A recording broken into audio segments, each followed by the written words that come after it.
देखो तो आज जानकारी प्राप्त करेंगे महासागरीय जलधाराओं की। महासागरीय जलधाराएं दो तरीके की होती हैं, ठंडी और गर्म। उसका सीधा सा एक कॉन्सेप्ट है, जो जलधाराएं विस्पत रेखा से 0 डिग्री अक्षांश या विस्पत रेखा से ऊपर जाएंगी या नीचे आएंगी, वो होंगी गर्म। और जो ध्रुव पे बर्फ जमी होती है ना, जो ध्रुवों से विस्पत रेखा की तरफ आएंगी, वो होंगी ठंडे।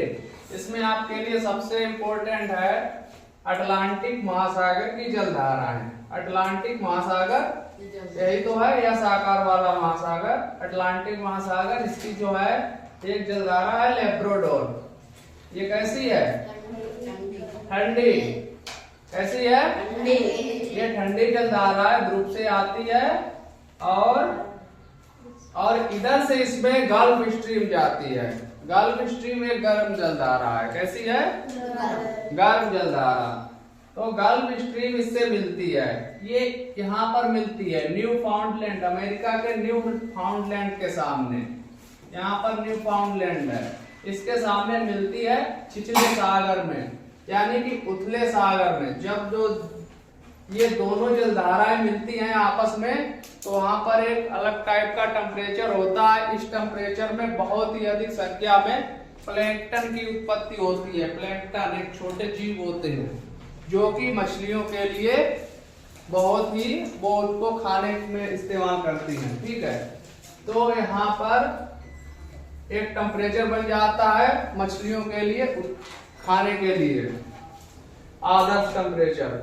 तो यहाँ पर जो है ग्रांड बैंक एक है स्थान, यहाँ पर वर्ल्ड की सबसे ज्यादा मछली आखेट की जाती है, यानी पकड़ी जाती है। और इधर देखिएगा, ये कौन सा सागर है? पैसिफिक सी। जैसे ये पृथ्वी है, इसको हम आप, पृथ्वी एक गोल है, इसको मिला देंगे तो ये वाला पार्ट और ये वाला पार्ट आपस में मिल जाएगा। तो यहाँ पर जो है ध्रुवों से आ रही है कैलिफोर्निया की जलधारा। अमेरिका के किस साइड? पश्चिमी साइड कैलिफोर्निया की जलधारा। और यहाँ पर नीचे से ऊपर को जा रही है जापान के किनारे किनारे, जापान के होक्काइडो क्यूशु शोकोकु प्रायद्वीप के किनारे किनारे, द्वीप के किनारे किनारे। तो ये गर्म जलधारा है। कैसी? हीट फ्रंट, गर्म जलधारा।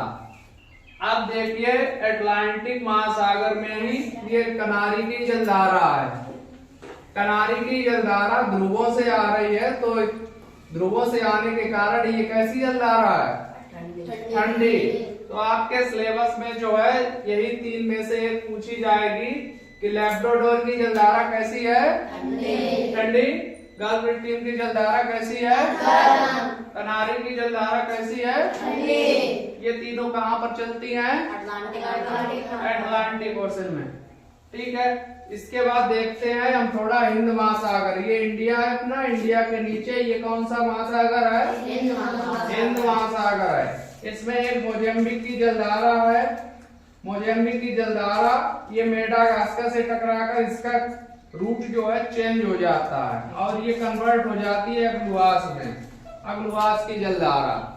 ठीक है, ये मेडागास्कर है, ये अफ्रीका कॉन्टिनेंट है, और ये है यूरोप। ये पूरा ये यहाँ पर पार्ट है यूराल पर्वत, और ये पूरा है एशिया। लगभग 60% पॉपुलेशन इसी में ही है पूरे वर्ल्ड की। भारत और चाइना तो है सबसे बड़े, फर्स्ट सेकेंड। और रूस का विस्तार है जो यहाँ से लेकर यहाँ तक ये पूरा हुआ है। तो रूस जो है 2 महाद्वीपों में विस्तृत है, और पहले इससे भी बड़ा था। पहले कितना बड़ा था? पहले तो USSR था, यानी कि और भी उसमें ज्यादा देश थे, वो अब अलग हो गए। अभी जो युद्ध चल रहा था पहले किसका? रूस और यूक्रेन भी USSR का हिस्सा था, अब अलग हो गया है। तभी तो लड़ाई हो रही है। जैसे भारत पाकिस्तान, पहले पाकिस्तान किसका हिस्सा था? भारत का ही था। तो इसके बाद और ये कौन सा है? ये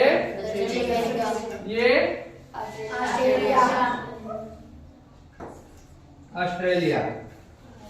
अब देखो एक बार रिवाइज करते हैं इनके पर्वतों पर। यहाँ पर ये कौन सा पर्वत है? हिमालय। कौन सा है? हिमालय। हिमालय।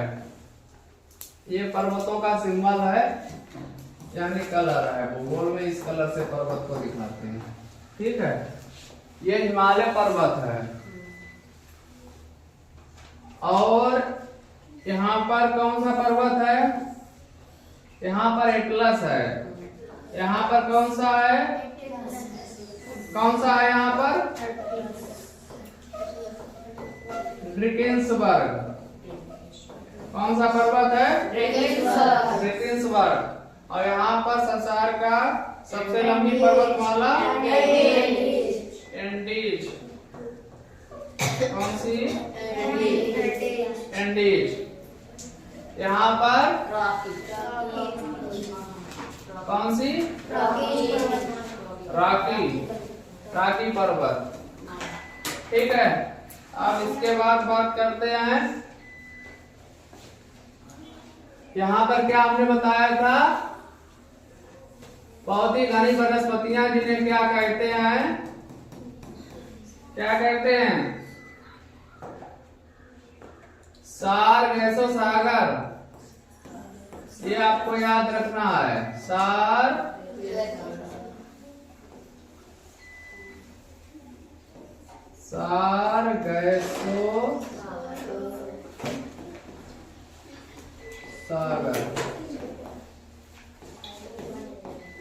सारगेसो सागर कहाँ, किस महासागर में है?